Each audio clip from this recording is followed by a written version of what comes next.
Muy buenas noches, queridos amigos. Bienvenidos a las 5 de las 7. Yo estoy aquí de reemplazo y de vuelta por un par de días. Encantadísima de estar a esta hora con ustedes. Vamos rápidamente a ver cuáles son las 5 noticias más importantes del día de hoy. Terremoto dejó 168 familias damnificadas en Arequipa y Ayacucho. Un día después del sismo, la jefa de gabinete Mercedes Arauz no reconoce ningún error de comunicación, pero la ministra de la Mujer admite que sí hubo fallas. El piloto Jesús Vázquez denunció ante la fiscalía que le ofrecieron $200.000 para que cambie su versión por la acusación que hizo contra el exsecretario de Fuerza Popular Joaquín Ramírez, investigado por presunto lavado de activos. Genji Fujimori le pide a su hermana Keiko bajar el ruido político y dejar trabajar al gobierno de Pedro Pablo Kuczynski. Las respuestas en la bancada de Fuerza Popular no se hicieron esperar. El Papa cada vez más cerca del Perú. Francisco llegó a Chile, donde cumplirá diversas actividades antes de llegar a nuestro país, donde será recibido por millones de fieles en Puerto Maldonado, Trujillo y Lima. RPP Noticias ha preparado una cobertura extraordinaria para llevar a todo el Perú cada uno de los detalles y las incidencias de la visita del Papa Francisco. Tenemos dos congresistas que nos acompañan el día de hoy para analizar estos dos temas de coyuntura, principalmente que han estado copando la jornada. La llegada del Papa Francisco y, por supuesto, el terremoto que sufrimos ayer, especialmente en la provincia de Carabalí, en Arequipa. Nos acompaña el congresista Jorge del Castillo, del Partido Aprista. Congresista, ¿cómo está? Gracias por acompañarlo. Y el congresista Sergio Dávila, de Peruanos por el Cambio. Bienvenidos a ambos y gracias por estar acá. Bueno, ¿qué podemos decir de lo que ocurrió ayer? Una vez más, un evento de esta naturaleza nos coge, hay que decirlo, desprevenido. Tal vez los daños no han sido mayores porque el sismo no ha tenido una mayor intensidad. Quiero empezar por el congresista Jorge del Castillo, porque ellos sufrieron la experiencia de Pisco hace 10 años y quisiera que nos cuente cómo ha visto 10 años después un evento de esta naturaleza. Bueno, en primer lugar, la capacidad de respuesta rápida del gobierno es muy importante, ¿no? Pues son varias fases, pero la primera, que la gente no tiene de dormir, que no tiene agua, que obviamente se acabó el agua corriente o se contamina, se rompieron las tuberías de desagüe, no hay telecomunicaciones. Esa es la emergencia que hay que reponer en las primeras horas realmente. Y afrontar una cuestión psicológica de la población también, ¿no? Que todo el mundo reclama con razón, pero a veces pues no hay la rapidez, la fluidez. Creo que ese es el primer tema que el gobierno debe atender con la mayor celeridad. No sé sinceramente cuán eficientemente lo estén haciendo, espero que de la mejor manera posible. Sobre el cual además tendríamos que tener alguna experiencia después del niño costero, que nos obligó a responder a toda velocidad, a veces con deficiencias, a veces con cierta... Y ojo que está produciendo una serie de réplicas, ¿no? Hoy día me comunico con Arequipa y hay una serie de réplicas que pueden complicar el asunto. Este sismo ha sido, entiendo, que a las 4 de la mañana. Si hubiera sido de día, hubiera sido posiblemente más complicado. ¿Por qué explico? Porque es una zona minera, es una zona donde la gente trabaja en socavones, una serie, se hubiera terminado enterrados un montón de gente. Ya tuvimos casos de personas muertas ahí enterradas, ¿no? Sí, efectivamente. Entonces, bueno, esperemos que esta reacción del gobierno en la primera fase, o sea, no es mucha la cantidad de gente afectada. Así que la segunda fase, que haya las rehabilitaciones, en fin, creo que podrá ser más viable, más rápido. Pero en la primera etapa es el drama, ¿no es cierto? Los heridos, los hospitales no están operativos probablemente, los colegios hay que rehabilitarlos, en pocas semanas empiezan las clases y ahí tenemos un problema, ¿no? Así es, sobre los que ya teníamos que arreglar, claro, del niño costero. La huelga. Congresista Dávila, una de las mayores desasosiegos después de un evento como este fue la cantidad de tiempo. No es primera vez que ocurre, ha ocurrido en varias circunstancias, la cantidad de tiempo que pasamos sin una información oficial y clara. Más allá de que al Instituto Geofísico del Perú se le cayera la red, porque teléfonos tenía y tenía otras maneras, más allá de las voluntades independientes que vamos a rescatar siempre, siempre se siente que, y se lo decimos desde la prensa, no hay a quién preguntar. No puede ser que Abraham Levy en su Twitter termine siendo una de las fuentes más confiables. Con todo el respeto que me merece Abraham, le mandamos un saludo. Pero él es una persona que se encarga particularmente del tema, no es una entidad del Estado. La señora Mecha Arauz ha dicho que no hubo problemas de comunicación. Y la verdad que creo que lo que más hubo durante las primeras 2 horas, por lo menos, fueron problemas de comunicación. Bueno, la reacción del general Chávez, que está encargado del COE Nacional, yo creo que fue inmediata. La premier Mercedes Arauz ha dicho que ha demorado 9 minutos en poner en contacto y comunicar realmente el evento. Si bien es cierto, creo yo que tenemos que trabajar, Patricia, en el tema de prevención. El tema de prevención es muy importante y sobre todo el tema del tsunami. No se me escape del tema porque la prevención es algo que efectivamente es lo que vamos a tocar, pero quiero hablar sobre el tema de comunicación. En 9 minutos, ¿qué fue lo que pasó, señor Dávila? ¿Dónde salió la información que yo no le escuché? En los 10 primeros minutos se debe dar la información a los lugares que están pegados al mar prácticamente y en esa temporada es la peor. ¿Qué hubiese pasado? No es que me desvíe, Patricia. ¿Qué hubiese pasado si hubiese subido 3 grados más o 4 grados más? Era un tsunami, definitivamente. Yo vivo en Camaná. Señor Dávila, yo no estaba en la playa, porque no voy a la playa los fines de semana. Pero muchísima gente que estaba en la no playa el supo sábado. qué hacer. Que no le llegó una alerta por celular, que no había una información por Twitter. El señor Chávez, a quien se merece todo mi respeto y reconozco su trabajo individual, nos ha explicado en la mañana el protocolo para que llegue la información para dar una alerta a tsunami, y perdónenme si eso demora 15 minutos, pues... No, por eso no te sé digo, qué dice el congresista del Castillo. A ver, yo conversé a las 5:15 de la mañana, por ejemplo, con el coronel Romero, que es el encargado de la provincia de Camaná, de la jurisdicción, que abarca Carabalí, y ya habían dado, por prevención, una alerta de tsunami, la cual evacuaron discotecas, porque era sábado, evacuaron a muchísima gente que viene de Arequipa a Camaná, y ya se retiró hacia la parte de la Panamericana y todo eso, porque en Camaná en 2001 sufrimos un tsunami. Yo quiero contarle una cosa, señor Dávila, que pone en muy buen nombre a las autoridades de Arequipa. Lo hicieron por motu propio. Lo hicieron porque se dieron cuenta que algo tenían que hacer y no había alerta de tsunami, ni alerta de no tsunami. Y no había salido todavía a las 5:20 de la mañana, usted lo acaba de decir, una información oficial. Ellos decidieron, retiramos a la gente de la costa. Qué bueno. Yo le pregunto porque al congresista del Castillo, porque se le criticó mucho a Alan García, yo creo que injustamente, cuando no tuvo información precisa en Pisco, porque no había los elementos adecuados para durante las primeras horas o minutos saber exactamente qué había pasado. ¿Hemos avanzado? Yo creo que quizá poco. Por ejemplo, esto de la alerta de tsunami, en efecto, al día siguiente había desconcierto. O sea, al minuto siguiente. Pueden haber anunciado en la zona, pero el tsunami a veces no replica allí, sino golpea en otro lado. Y ojo que Yamila Osorio nos dijo en la mañana que no esperaron que el Centro de Hidrografía de la Marina diera la señal. Automáticamente lo hicieron porque... Me parece estupendo. Porque eso demoraba, digamos, ¿no? Ha tomado buena iniciativa, ¿no? Sin duda. Ahora, la llegada inmediata de la ayuda también es un problema. Estoy escuchando en la mañana, no tenemos agua, esa es una cuestión fundamental, ¿no?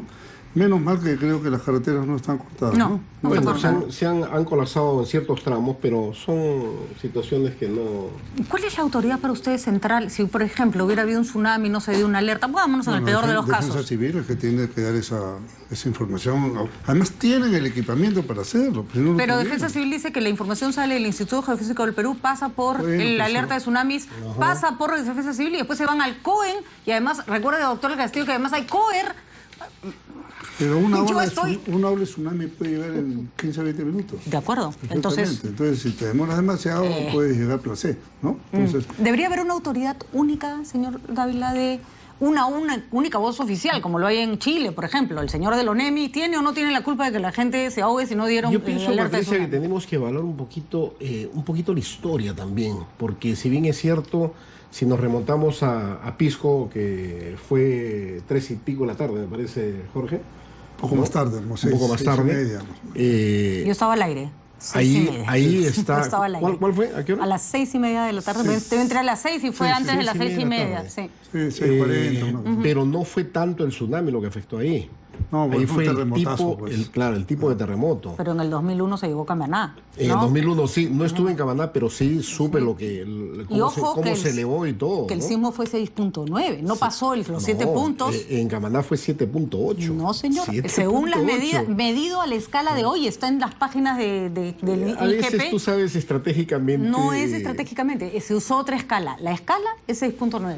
Y con 6.9 hubo tsunami. Y sacamos más o menos ahí, fue 500 metros que salió el mar. Así es. 500 metros y salió por encima de las casas. Y la gente estaba recogiendo Levantó pescado. como La gente 8 o estaba 10 recogiendo horas, pescado porque exactamente. nadie le había dicho que se le iba a llevar una ola. Así es. Se retiró el mar, se embolsó y comenzó a levantarse, ¿no? Entonces, tenemos que recordar todo eso. Ahora, estuve viendo un poco de historia. En 1746, en Callao, Lima, hubieron 20.000 muertos. En 1940 también hubieron 1.000 muertos. Después, en 1966 también ha habido otro, ¿no? Doctor del Castillo, si hubiera habido un tsunami a raíz de este sismo en las costas del Perú, pongámosles Lima para arriba, Ah, sí. ¿tendríamos un muerto? Un montón. O sea, la Por eso historia te nos digo. dice Así que es. no sé cuál fue lo que hemos hecho distinto ahora. Lo que es distinto es que no hubo ola, ¿no? No, definitivamente. Pero siempre es bueno, Patricia, yo te escuché en la mañana un poquito, que estabas justamente manejando un tema de prevención. Lo más importante en todo esto es prevención. No solamente es para la foto, ni para la película, ni nada de esto. Tenemos que trabajar en prevención, tenemos que educar a la población, tenemos que educar en la temporada, sobre todo de verano. Mira, temporada de verano, ¿qué hubiese pasado si hubiese habido tsunami en las zonas costeras de Caravelí, Ocoña, Camaná, Mollendo y todo eso? Hubiese sido terrible. Pero ¿sabes dónde está realmente. en dónde el caso se omitió? Por ejemplo, ayer las playas han estado a tope. Repletas. Sí, lógicamente. Ya pasó el... ¿Qué hubiera pasó el- pasado si hubiera habido? Nadie fue claro en avisar, de verdad. Nadie fue claro en avisar y yo ahí quiero hacer una pregunta. Nuestros simulacros, yo he participado en los últimos 10 años en todos. ¿Me hubiera servido un simulacro de sismo ante la posibilidad No, para de un nada. tsunami si Para estamos nada, bailando en para la nada, discoteca para de Asia o Hacemos- estás en la punta durmiendo en tu cama? Hacemos simulacro de sismo, pero no de tsunami, No solo eso, no hacemos simulacro de post-sismo. de posismo. Eso me interesa mucho que mencionaba el doctor del Castillo. Según los análisis que hacen los especialistas, más gente muere en las primeras horas post-sismo que en el sismo mismo, ¿no? Y la respuesta rápida no solo es llevar una frazada, es poner en autos y poner a los centros de salud alerta, saber quién se va a ocupar de desenterrar qué cosa.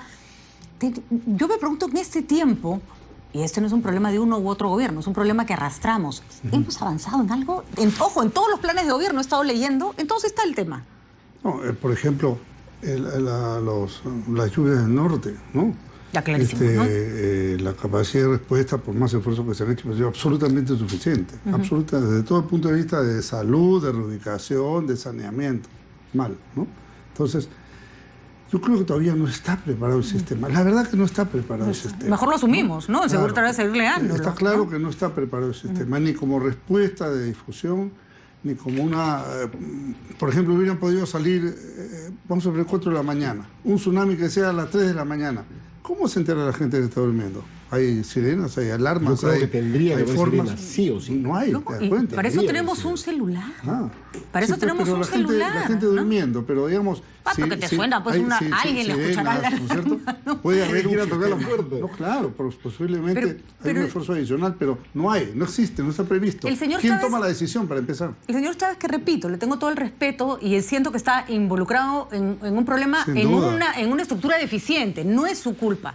Me decía en la mañana que me dejó impresionada, bueno, lo que pasa es que el sismo ocurrió a las 4 de la mañana. Pero los sismos no ocurren en horas de oficina, pues, ¿no? Claro, claro, definitivamente. Yo creo que el sismo no tiene horario. En cualquier momento de las 24 horas puede ser. Puede Y ser a cada 1 de la hora tiene mañana, su 12 del día, complicación, ¿no? 3 de la tarde. En Camaná fue a las 13:21 de la tarde, me parece que fue en el año 2001, en junio del 2001, como ahora ha sido a las 4:18 de la mañana, ¿no? Entonces, ¿Cómo habrá afectado arriba, subiendo la sierra? no, sí, Sí, a la ayer parte hemos ido. de Lo la cierto- frontera lo cierto- con Ayacucho, toda la Ayacucho, zona claro, de Coracora. Lo cierto, Coracora, Patricia, exacto, lo Pau cierto, Cuardes Patricia, Zarzara están... es que todo esto cada año nos enseña más y tenemos que hacer una recopilación de todo y mejorar nuestro sistema de alerta, de alarma y de todo esto, ¿no?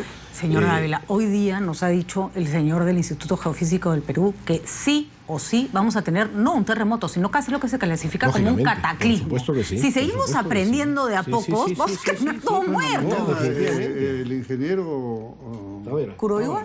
Kuroiwa ha dicho que en los próximos 3 meses puede haber un terremoto grande. Vamos todos a vivir. No, de verdad. ¿No? Ya, entonces, yo no dudo de las buenas intenciones, pero seguir el discurso de esto nos enseña qué, por amor de Dios, seguimos sin tener otra vez una autoridad clara, una cabeza clara. Eso me gustaría escuchar.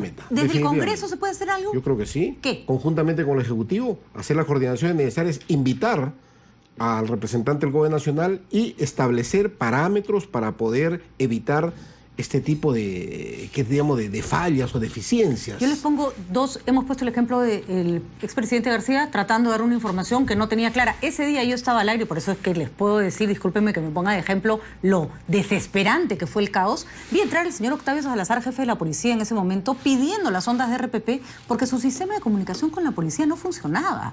Así de grave. Y por RPP transmitía mensajes a su gente. Pero años después hubo otro sismo fuerte. La señora Susana Villarán dio alerta de tsunami, cerrar la Costa Verde, y el alcalde de Chorrillos dijo no. Dijo no, porque a mí no me parece.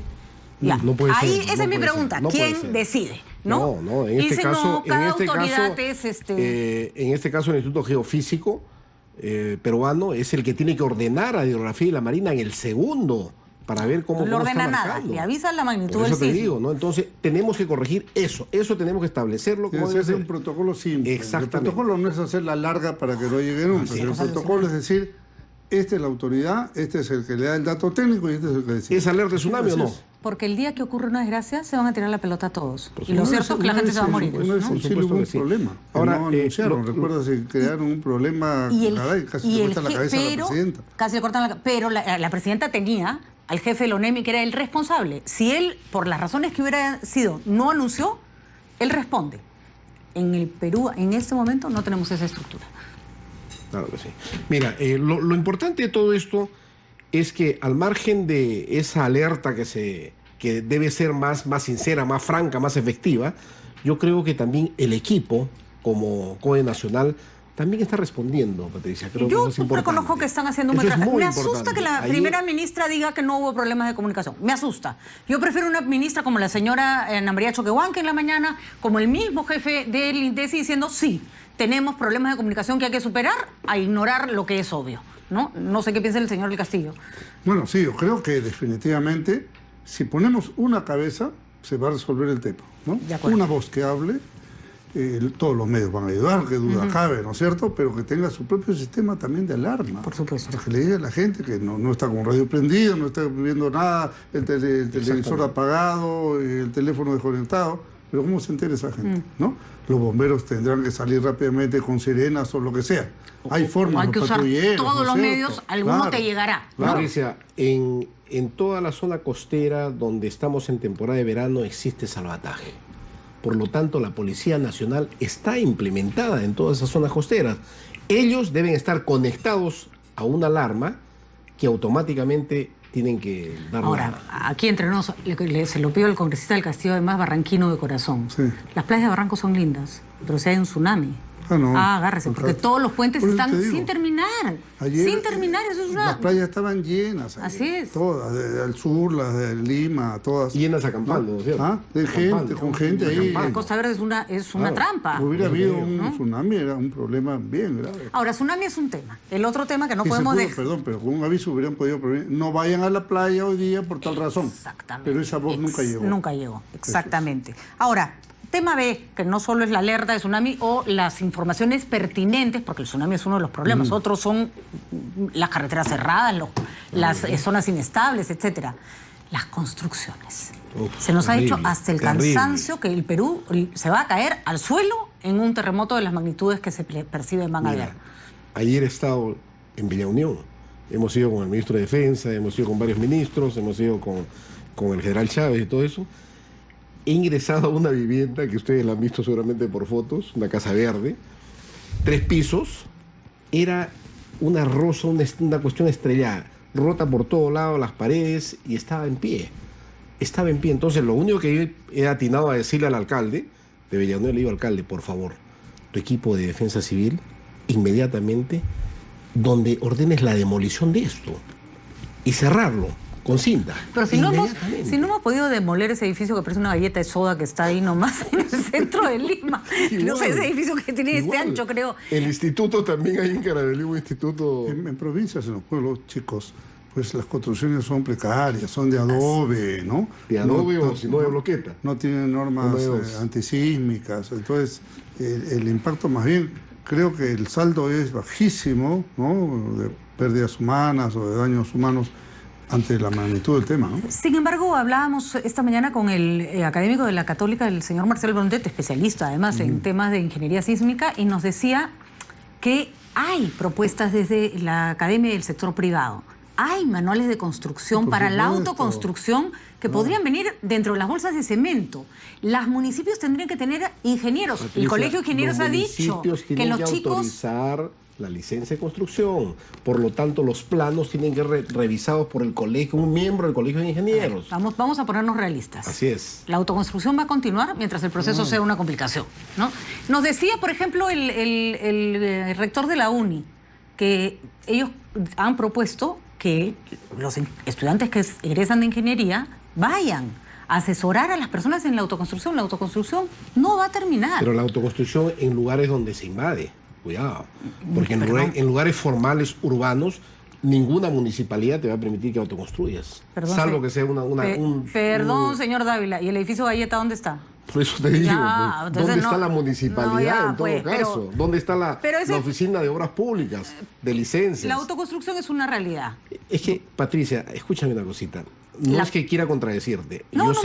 Contradígame todo lo que quiera. Yo sé que es una realidad la autoconstrucción, pero existen mecanismos municipales que deberíamos más bien corregir. Así como debemos corregir esta alerta, debemos corregir los mecanismos municipales para que la Oficina de Obras Públicas tenga mayor incidencia en esa autoconstrucción.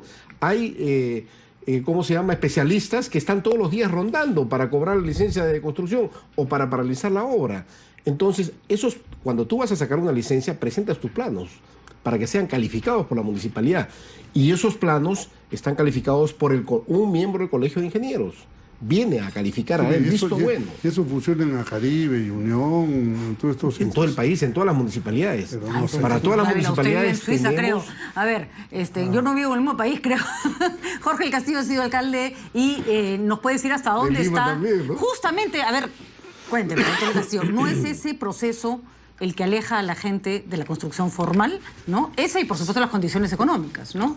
Sí. Entonces, la licencia de construcción tiene un proceso, pero no todos la acatan. Ni todos están en condiciones. Hace construcciones clandestinas en el tercer piso, ¿no? En la azotea, y va recargando, más bien le va haciendo daño a la resistencia de la... Ahí están los famosos y yo lo que me temo es que, containers, ¿no? Que se quemaron. Y de hecho, en Lima existe toda una zona antigua, ¿no?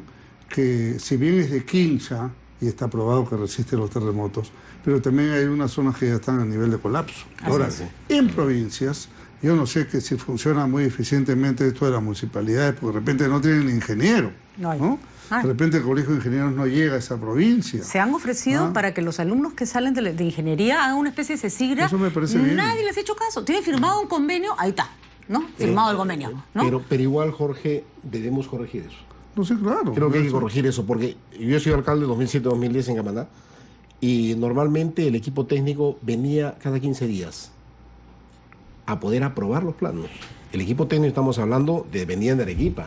Pero se trata de más que aprobar los planos, porque tú le apruebas el plano y después la persona voltea y lo hace con su maestro de obras, pues, ¿no? Estructuras, resistencia y toda la cuestión. Pero el plano no necesariamente quiere decir que lo vas a hacer como lo has planteado, si lo cumplen o no. Así es. Ahora mira, ves, tú estás diciendo una cosa. Lo cual no me parece poca cosa lo que acaba de señalar. Claro. Vienen de Arequipa cada 15 días para avisar, ¿no es cierto?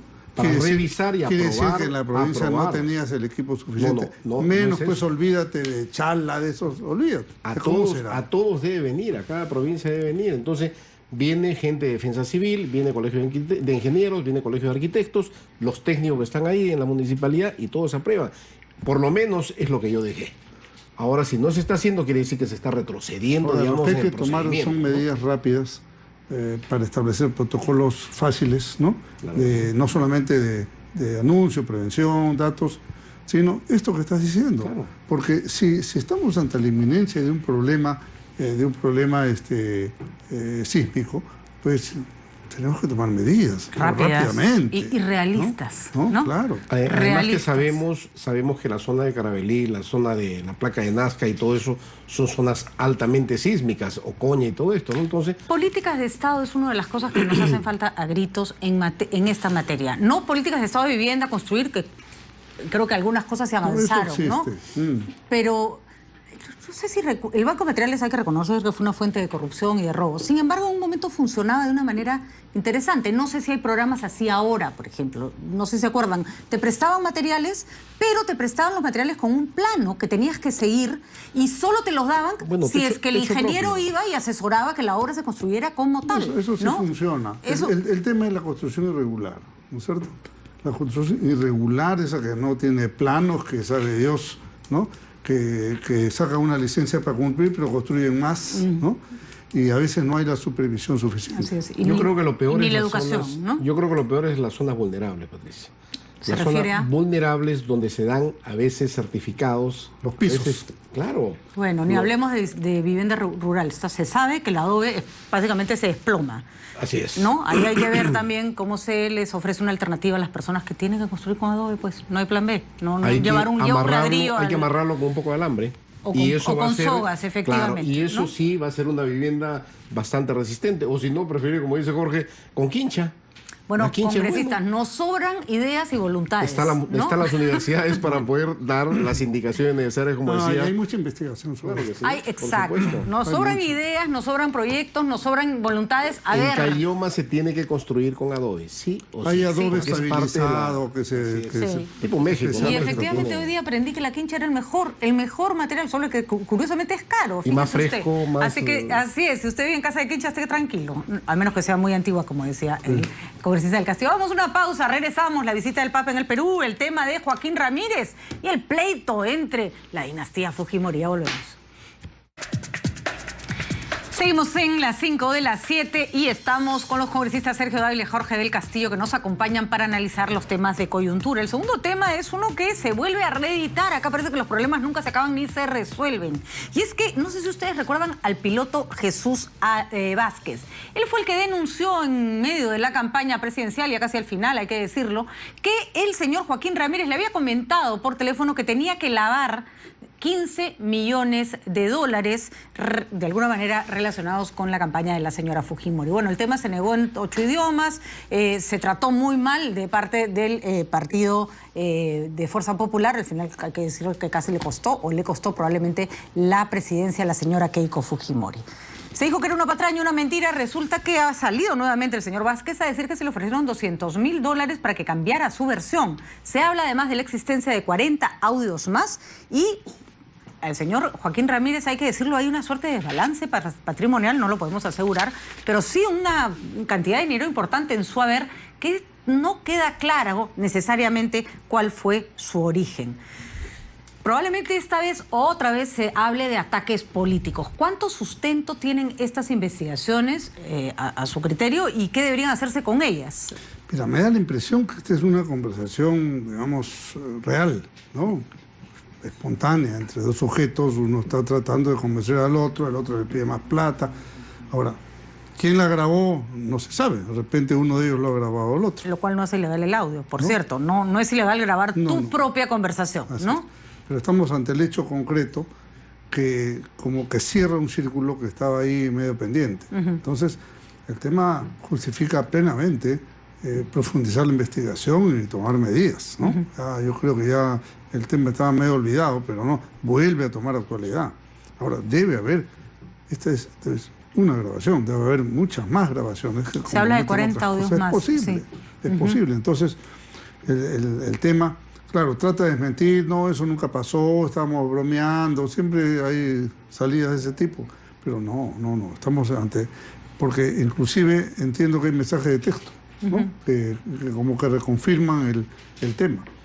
Es verdad que tú has dicho tal cosa, y lo insultan, ¿no? Entonces, aquí es un punto sumamente complicado que involucra además a otras personas, ¿no? Ahí mencionamos otros nombres. Entonces, caray, Aquí lo que hay que hacer es investigar a fondo, con severidad el tema y llegar a la verdad. Y ya está.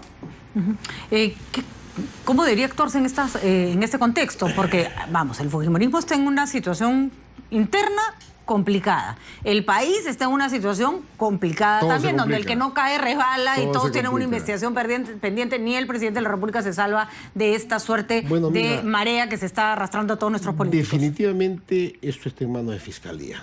Esto tiene que aclararse realmente para ver si se procede o no procede la denuncia. Definitivamente. Jesús Vázquez ha enviado los audios con Miro Toledo, que es su abogado, ¿no? Pero de alguna manera creo yo que el fiscal es el que tiene que dar cuenta de esto, y me imagino yo que Jesús Vázquez también tiene que dar sus declaraciones para contrarrestar el tema de los audios. Eso significa que él los grabó. Claro, ¿no? Ahora, entonces, el señor Vázquez está colaborando con la Fiscalía Norteamericana y recordemos que fue la DEA quien investigaba originalmente a Joaquín Ramírez, ¿no? O sea, no fuimos nosotros, de ahí vino. El error en la campaña fue decir que la DEA investigaba a Keiko Fujimori, lo cual no era exactamente cierto, pero Joaquín Ramírez sí, ¿no? Así que venganza política no encajaría en ese esquema. Y además, difícilmente van a inventar una versión. Porque si tú estás en una colaboración con el gobierno americano, incurres en una falsedad, te metes en un lío más profundo que el que estabas, ¿no? Claro. Entonces, por eso digo, hay elementos que dan fe de que esto puede haber pasado. Los elementos objetivos y las condiciones y circunstancias en que esto sucede. Así es que creo que el señor Joaquín Ramírez tiene mucho que responder a la justicia. Tiene que, bueno, con claridad, hablar, someterse a una investigación y no recibir ningún tipo de protección, ¿no? De orden político. Bueno, ya se pasó por agua tibia una primera investigación, o por lo menos hubo demasiado ruido cuando se le archivó la denuncia original. Siguen apareciendo datos que parece que el tema debería haber ameritado un poquito más de cuidado de pronto, ¿no? Parece que sí, o sea, muy rápidamente lo pasan esto, pero ahora esto reabre el caso. Por eso decía, esto de alguna forma consolida un nuevo caso. No está condenado, es simplemente hay indicios más que suficientes para seguir adelante en una investigación con la mayor seriedad posible, sin interferencia política, sin que nadie ponga piedras en el camino. Me parece que esto es fundamental. Que es la percepción anterior, ¿no? Esto se arregló de alguna manera, ¿no? Ahora, el tema es delicado porque fue esta denuncia la que hizo de alguna manera, nunca sabremos qué hizo, que finalmente PPK le ganara, ¿no? Por un pelito a Keiko, pero por lo menos en el imaginario fujimorista esta fue la causa, ¿no? Claro, pero no te olvides que está involucrado también pues el empresario Alfonso Lunaga, que ya Joaquín Ramírez está denunciándolo prácticamente, porque él ha sido el que de alguna manera va y dice, oye, hay 200.000, ¿no? Entonces, que es el que habría intentado callar al señor Jesús Vázquez, ¿no? Entonces, esto también tiene que esclarecerse. Por lo tanto, creo yo que este trabajo tiene que hacerlo la Fiscalía. Definitivamente, el nuevo fiscal que se le está asignando, él tiene que esclarecer y decir, bueno, esto procede o no procede, realmente quisieron o no quisieron coimear prácticamente esto, ¿no? Para poder tapar, digamos. No vayan a hacer una comisión investigadora. Esa es la parte que no haría más que entorpecer las cosas, ¿no? Eso es algo no haría más que entorpecer las cosas. ¿Qué hacemos si los fujimoristas, y me parece que pueden ser suspicaces y pensar lo que quieran, porque están en todo su derecho, creen que esto es una manera de aplacar los líos en los que está metido el gobierno? Porque, ojo, el caso es fuerte y otra vez pone los ojos sobre Keiko Fujimori, ¿no? Sí, pero están las grabaciones, están los hechos objetivos, ¿no? O sea, no es una versión... Están las grabaciones, ¿no? O sea, una cosa es que alguien le haga una imputación. Oiga, yo le di plata. Sí, pero no hay transferencia, no hay una foto, no hay un testigo, no hay nada. No, ya. Es distinto a que si hay una transferencia bancaria, lo que sea, un depósito. Es lo mismo. Aquí no es solamente las palabras, hay una grabación. Y esa grabación tiene un contenido muy complicado. Que tiene que investigarse sí o sí, a ver si llega más allá. Que no necesariamente en esta etapa involucra a la señora Keiko Fujimori. No, para nada. Yo creo que tiene su procedimiento y esperemos pues los resultados finales, ¿no? Bueno, vamos a ver qué pasa. Esperemos que el fujimorismo asume eso con madurez, ¿no? Creo que tal vez el error, no sé qué piensan ustedes, de Keiko Fujimori en su momento no fue alejarse de Joaquín Ramírez, que ya tenía bastantes cuestionamientos, y hacer una campaña sin tanta sombra. Lo defendieron mucho al principio, ese es el tema, ¿no? O sea, se apoyó mucho en él, o se apoyaron mutuamente, eso quedó una sensación negativa. De acuerdo, tal vez es momento de ya no defenderlo más y dejar que se defienda que baile con Sol, su pañuelo. que baile con su pañuelo, sobre todo si la señora Fujimori no tiene nada que ver en esto. Sol, mi productor me cuenta que nos vamos al siguiente tema. Antes, después de la pausa, ¿tenemos pausa? No tenemos pausa y lo que vamos a comentarles son los pleitos internos en el fujimorismo post-indulto de Alberto Fujimori, que algunos pensaban que estaban jugando en pared, que cuando saliera Alberto Fujimori de la cárcel, el fujimorismo iba a volver a ser uno. No parece, nada parece indicar que ese es el camino. Escuchemos algunos de los enfrentamientos que ha habido este fin de semana entre Kenji Fujimori y el otro bando. Prácticas que Kenji está llevando a cabo, prácticas de los 90. Por ejemplo, el pactar con la corrupción de Pedro Pablo Kuczynski que hemos visto. El transfugismo, alentar el transfugismo. ¿Acaso eso no pasó en los 90? Entonces acá también Kenji, al querer dividir la bancada, también está alentando el transfugismo. Y esas prácticas ya han sido desterradas. Nosotros hemos creado un partido institucionalizado, sólido. Y lo más importante, Keiko ha marcado distancia de los 90, porque Kenji desde hace mucho tiempo ha venido confrontando a Fuerza Popular, demostrando que no está a gusto. Y creo que lo salomónico sería que él y los que no comulgan con Fuerza Popular deberían dar un paso al costado y asunto terminado. Maravilloso lo que está pasando, es demasiado raro, la verdad. Hay que reconocer que además hay que contextualizar que esto y lo que ha dicho el señor Salaverry, que va en la misma línea, ocurre luego que Kenji Fujimori haya pedido, bueno, ya, calmémonos un poco, bajemos la confrontación, dejemos que este gobierno haga sus cosas, pero no hay forma. A ver, yo le voy a preguntar al congresista del Castillo, que en los 90 estuvo ahí, además al frente del cañón, al pie del cañón, defendiendo la democracia frente a lo que fue un régimen absolutamente autoritario y absolutamente... aguantando los embates del autoritarismo. Alguna vez usted se molestó y nos dijo, ¿dónde estaban ustedes en los 90 cuando ocurría lo Fujimori? Yo le contesté, pará detrás de ustedes marchando. Los 90 fueron una época atroz, pero ¿por qué este deslinde tan extraño? Yo no entiendo el deslinde del fujimorismo hoy con esa época como si no tuviera nada que ver con ellos. Hoy ha habido una declaración de Kenji también como levantando una bandera blanca, ¿no? Oye, vamos a conversar. No sé qué respuesta tendrá eso. Pero lo concreto, ¿no? Sin involucrarme en corral ajeno tampoco, no es del caso. Simplemente evaluar el resultado. No, y en su corral nomás, sin ofender, ya tiene su propio problema. Claro, por eso mismo... Siguiéndole la broma, no lo estoy ofendiendo. No, pero es verdad, ¿por qué me meto yo en temas ajenos? Así es. Pero para el país, digo yo, a mí me parece que le conviene al Perú y al Congreso que Fuerza Popular no tenga mayoría absoluta. Eso es muy importante. ¿De acuerdo? Porque la política se basa en principios de pesos y contrapesos. Cuando no existe el contrapeso, cuando está demasiado cargado a un lado de manera absoluta y sin posibilidad de cambiar, y que todas las demás bancadas, por más esfuerzo que hagan, no tienen la posibilidad de pasarlo, ¿no? Entonces ahí hay un desbalance completo. Entonces, estos 10 que se han retirado de allí, dejan en el 61, ya no tienen mayoría absoluta. Ergo, pueden poner en riesgo hasta la propia mesa directiva próxima, o ya no tendrán la fuerza de aprobar tal o cual cosa a Lucas. ¿Una mayoría absoluta es mala en sí misma o era mala por la manera como actuaba el fujimorismo? Mira, yo creo que la democracia exige más diálogo, entonces una mayoría absoluta puede restringir, limitar o ausentarse del diálogo, ¿no? Ahora, es el sueño de todo partido que llega al poder, sí, ¿no? Claro, pero es verdad, pero le conviene eso al país, eso le podrá convenir a ese partido. Aún así, yo creo que al fujimorismo le resultaba embarazoso la mayoría absoluta en un momento determinado. Porque siempre querían un partner, ¿no? Claro, se sentían como, no querían parecer abusivos, claro, ¿no? Claro, porque si no reviven inmediatamente la imagen de los 90, precisamente, que hace mención el señor Becerril. Señor Dávila, y lo que resulta curioso, no sé cuál es su opinión, ¿alguien externo tiene que ver con esta división del fujimorismo? Es decir, ¿pero Pablo Kuczynski ha liberado a Alberto Fujimori para que se genere este laberinto? Por supuesto que no. Son problemas internos de Fuerza Popular que al final de cuentas deben tratar de liberar un poco para permitir la gobernabilidad.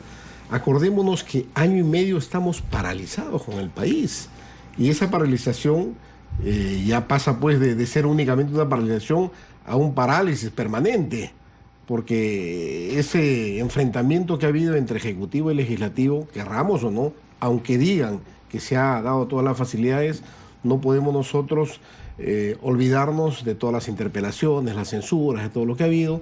Al final de cuentas, como dice Jorge, esto le quita ya la mayoría a Fuerza Popular y al final no queremos que haya enfrentamiento entre ellos tampoco internamente. Queremos más bien, no se le puede desconocer a Kenji Fujimori. Kenji Fujimori es el hijo del líder político ¿Y por qué no quisiéramos que haya enfrentamiento entre ellos?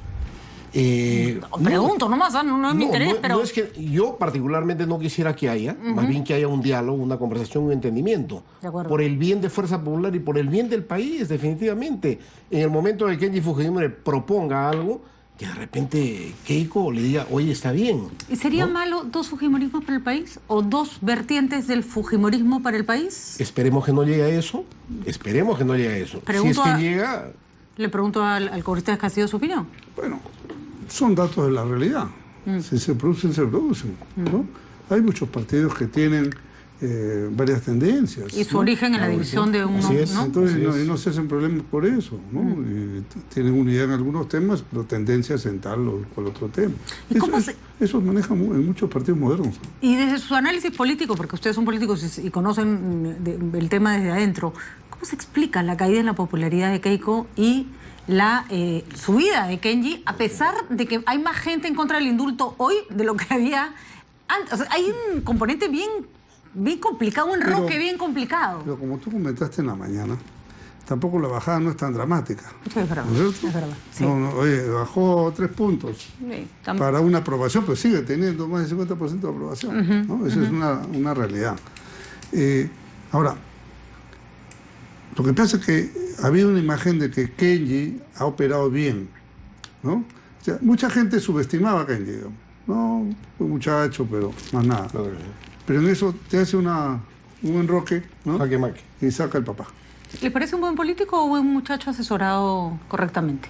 Yo creo que, por lo menos a esta etapa, podemos decir, es una persona que ha aprendido, que tiene un buen equipo detrás de él, evidentemente, ¿no? Bueno, el equipo es mejor que el de Keiko de todas maneras. Bueno, no tengo ninguna duda. se nota, salta a la vista. ¿Qué puede hacer? Ojo, que con un fujimorismo dividido en el Parlamento y sin mayoría absoluta, el gobierno se quedó sin excusas, ¿ah? Lógicamente, ¿no? Lógicamente, ahí vamos a trabajar. Y en esta recta creo que nos toca trabajar como debe ser, ¿no? Porque de acuerdo. El tema para el gobierno, Sergio, es el siguiente, ¿no? O sea, el término reconciliación ha quedado grande para el gabinete y para el momento. Y para el país, ¿eh? O sea, no solo grande, sino que la gente no lo ve. No ha pegado el tema, ¿no? Entonces hay que construir puentes, etcétera, hablar, dialogar, entenderse. Tiene que haber voluntad de todos. Tiene que haber mucha voluntad desde las diferentes bancadas, de las diferentes fuerzas políticas. El gabinete creo que está ávido de hacer las cosas. Mercedes Arao está predispuesta a poder trabajar. Es una mujer que, me consta a mí, no duerme prácticamente porque está trabajando. Como dice ella, duermo 3-4 horas a veces. Mejor que duerma más. Y está pendiente. de repente el problema es falta de sueño. Entonces, yo creo que hay mucha voluntad de querer, pero todos tenemos que tener... No, es malísimo. Toman uno las peores decisiones cuando no duerme bien. Yo duermo bien. Raro, pero duermo bien. Eso porque me levanto a las 4 de la mañana, pero después hago siesta. Si no, no estaríamos acá riéndonos. Vamos a hacer una pausa, que las cosas son complicadas. Siempre queda un poco de buen humor y hablamos de la llegada del Papa, tema bonito. Ya regresamos. El Papa ya está en Chile y, como se dice coloquialmente, todos estamos en modo Papa. Una visita importante que llega al Perú, además, en un momento, el congresista del Castillo lo está diciendo, en que se pide reconciliación. No quiere decir que el Papa va a venir y nos va a reconciliar a todos, pero tal vez nos puede hacer reflexionar sobre temas que nos tienen demasiado divididos, desde antes del indulto de Alberto Fujimori. Tras la trascendencia de esta visita, Jorge, cuando Lapra estuvo en el gobierno, llegó el Papa en su segundo viaje, ¿no es cierto? El Papa, yo era alcalde de Lima. Ajá. Tuve el honor de no quería seguirlo. dar el dato falso, Sí. pero estaba casi segura que sí. Sí. Y cuando vino la primera vez el Papa, yo era alcalde de Barranco, me acuerdo. Creo que estaba Alfonso Barrantes de alcalde de Lima, si mal no me equivoco. Sí, en 82 fue la primera llegada del Papa. Por ahí. Por ahí. Siempre la visita del Santo Padre tiene un valor muy importante, espiritual, orientador, serenar las cosas, ¿no? Espero que esta vez, inclusive el hecho mismo de tener nuestra misma lengua puede ayudar a conectar mejor con alguna gente. Aunque Juan Pablo II era recontra carismático, ¿no? Pero este no se queda atrás, ¿no? Y tiene lo suyo. Y me parece que si él... Mucho me temo, yo creo que él va a hacer lo máximo posible, pero mucho me temo que la bronca sigue igual. Se va el Papa el domingo y el lunes sigue la pelea.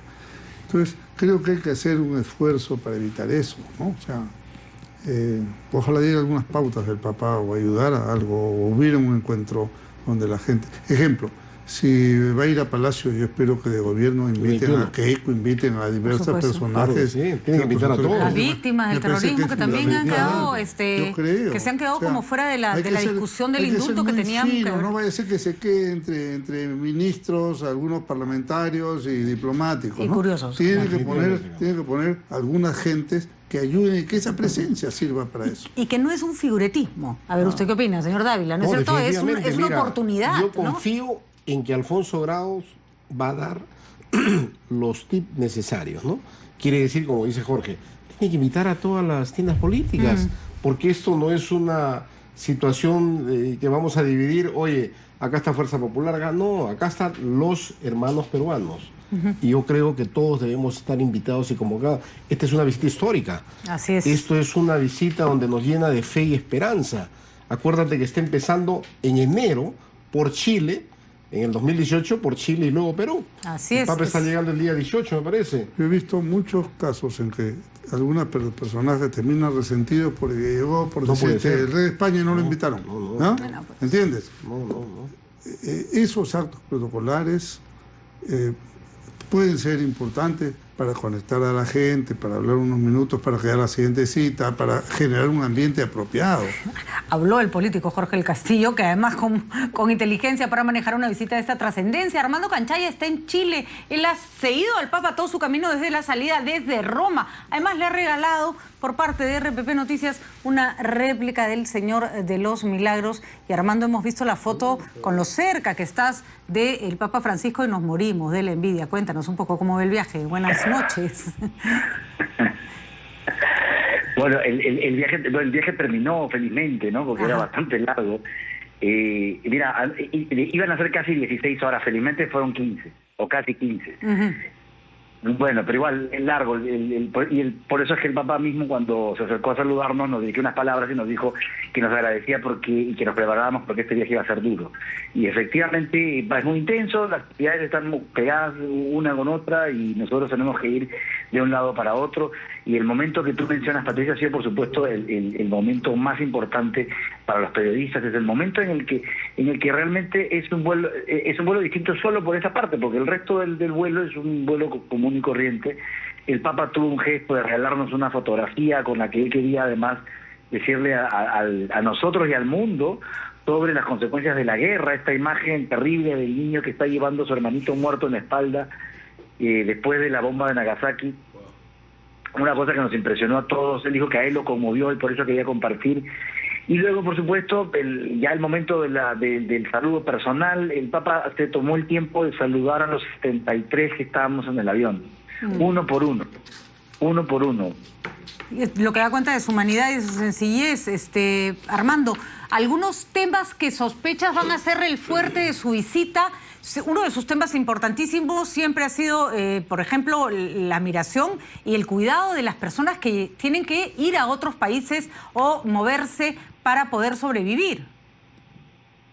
Ese tema, por ejemplo, lo tocó el domingo, porque el Día del Migrante, el Papa, que es además hijo de migrantes, ¿no es cierto?, dijo justamente que importar lo importante y habló de pilares sobre los que tenía que acogerse a la migración, habló de acoger, habló de promover, habló de respetar.